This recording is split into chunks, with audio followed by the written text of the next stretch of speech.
ये उत्तर प्रदेश में 5 विधान परिषद के चुनाव हो रहे हैं, 3 स्नातक क्षेत्र के और 2 शिक्षक निर्वाचन क्षेत्र के।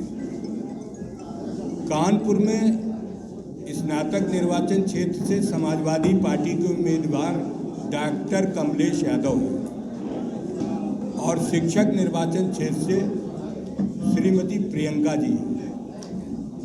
इन दोनों को समाजवादी पार्टी ने विधान परिषद के चुनाव में उतारा है। आज मैं कानपुर देहात कार्यालय में शिक्षक निर्वाचन क्षेत्र और स्नातक निर्वाचन क्षेत्र की समीक्षा के लिए आया हूँ। हमारे लोगों ने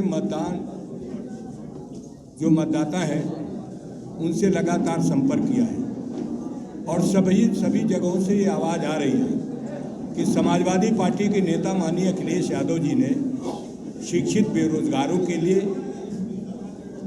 और वित्त विहीन शिक्षकों के लिए बहुत काम किए हैं। उन कामों के प्रभाव की वजह से समाजवादी पार्टी के हमारे दोनों उम्मीदवार सफलता की ओर अग्रसर हो रहे हैं। भारतीय जनता पार्टी की 6 वर्ष की उत्तर प्रदेश की सरकार ने शिक्षकों के साथ धोखा किया और शिक्षित बेरोजगारों के साथ धोखा किया।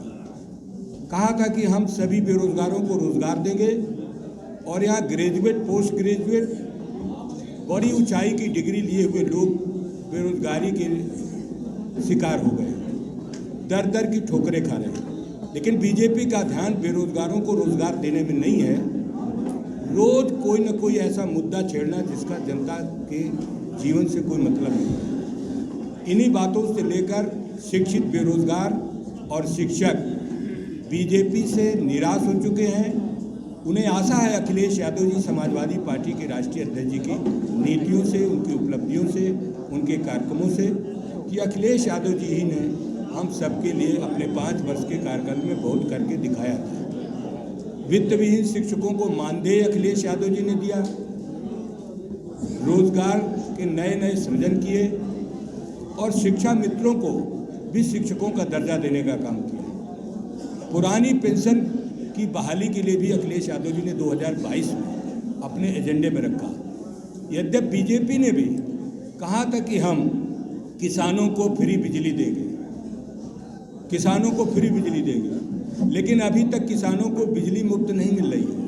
महंगाई कम करने की बात बीजेपी ने की थी, लेकिन महंगाई कम नहीं हो रही है, महंगाई लगातार बढ़ती जा रही है, लगातार आर्थिक विषमता बढ़ती जा रही है, सामाजिक समरसता को कमज़ोर कर रही है भारतीय जनता पार्टी। इसलिए इस चुनाव में हम सभी मतदाताओं से, अपने स्नातक निर्वाचन क्षेत्र से संबंधित मतदाताओं से अपील करते हैं और शिक्षक मतदाताओं से भी अपील करते हैं कि समाजवादी पार्टी के उम्मीदवार डॉक्टर कमलेश यादव को और शिक्षक निर्वाचन क्षेत्र से श्रीमती प्रियंका को अपना आशीर्वाद दें, अपना मत दें, अपना मतदान करें और इनको विधान परिषद में पहुंचकर अपनी आवाज़ को बुलंद करने का मौका दें। अध्यक्ष जी, डिप्टी सीएम केशव प्रसाद मौर्य ने शिवपाल यादव पर तंज कसा है कि शिवपाल यादव केवल अखिलेश और डिम्पल चालीसा इसलिए पढ़ रहे हैं कि उन्हें समाजवादी पार्टी में कोई बड़ी कुर्सी चाहिए। विधान परिषद का इलाहाबाद में उन्हीं डिप्टी सीएम साहब के यहाँ चुनाव हुआ था, अभी 2 वर्ष पहले।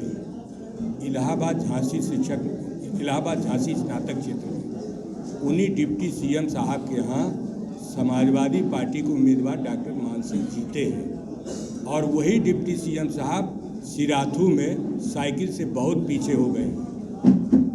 साइकिल उनके क्षेत्र में जीती है। बीजेपी चुनाव से पहले जीत का डंका बजा रही है। बीजेपी अभी एक लोकसभा मैनपुरी का क्षेत्र, खतौली विधानसभा, रामपुर दावा कर रहे थे 3 सीट जीत जाएंगे। समाजवादी पार्टी और समाजवादी पार्टी संबंधित जो हमारा गठबंधन है वही चुनाव जीता है, जबकि अनेक अनियमितताएं भारतीय जनता पार्टी ने किया, सरकार को आगे किया, पार्टी के आगे, लेकिन फिर भी बीजेपी को जनता ने नकार दिया क्योंकि जनता को बीजेपी से अब कोई आशा दिखती नहीं है। महंगाई कम नहीं हो रही है, बेरोजगारी खत्म नहीं हो रही है, किसानों को उनकी फसल का मूल्य नहीं मिल रहा है, किसान रोज आत्महत्या कर रहा है, आवारा पशु उनकी फसलें चट कर रहे हैं। लगातार इस प्रदेश के अंदर गरीबी बढ़ रही है और गरीबी की वजह से लोग परेशान हैं, गरीबी की वजह से आत्महत्या कर रहे हैं। इन सब बातों से ध्यान हटाने के लिए बीजेपी के ये नेता इधर उधर की बातों में लोगों को उलझाने का काम करते हैं, जिसका जनता ने संज्ञान ले लिया है कि 6 वर्ष के बाद भी बीजेपी ने किसी वर्ग को कोई काम करके दिखाया नहीं है। बीजेपी सांसद और कुश्ती संघ के अध्यक्ष ब्रजभूषण पर गंभीर आरोप लगे हैं, महिला खिलाड़ियों ने आरोप लगाए, इस पर आप क्या? अब इससे बड़ा दुर्भाग्य क्या हो सकता है कि देश दुनिया के खिलाड़ी धरने पर बैठे।